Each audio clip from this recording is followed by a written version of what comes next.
আজকের ঘটনাটা এমন একটা ঘটনা যে আমি সবাইকে বলতে চাইছি ভালোবাসা নিয়ে।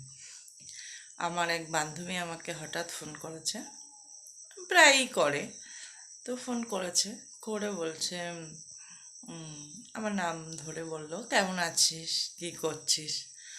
তো এত কিছু ঘটনা কথা হওয়ার পরে আমাকে বলছে, জানিস আমাকে না আমার বর খুব ভালোবাসে।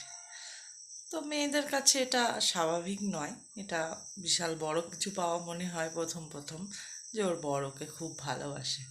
তা আমি ওকে বললাম, আচ্ছা তোর বর তো তোকে অনেক ভালোবাসে বলছিস, তোর বর বাড়ির বাকি সবাইকে কি সেম ভালোবাসে, তার মা বাবা, তার ভাই বোন, সবাইকে? তো বললো না, ও সবার থেকে বেশি আমাকে ভালোবাসে। তো ওর কথা এতটা এক্সাইটেড শুনে ও, যে আমাকেও বললো হ্যাঁ আমাকে বেশি ভালোবাসে। তো আমি সেখানে বললাম, তুই এমনিতেও গাধা, আর অনেকটাই গাধা আছিস এখনো। বলছে কেন হঠাৎ করে এরকম কথা বলছিস? বলছি দেখ, যে মানুষ নিজে ছোট থেকে যাদের সঙ্গে বড় হয়েছে তাদেরকেই ঠিকঠাক ভালোবাসলো না, আর যে মানুষ সবাইকে সমানভাবে ভালোবাসে না হঠাৎ করে তোকে অনেকটাই ভালোবাসে, এটা কীরকম একটা লাগছে না কানে শুনতে?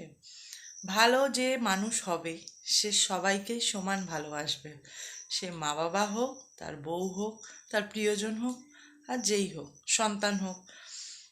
ভালো মানুষ সবসময় সমানভাবেই ভালোবাসে সবাইকে, সবাইকে সম্মান করে, সৎ পথে চলে, সৎ কথা বলে। তো ভালো যে হবে সে সবাইকেই ভালোবাসবে, সবাইকে নিয়ে থাকার চেষ্টা করবে। এটাই আমার আজকের কথা ছিল।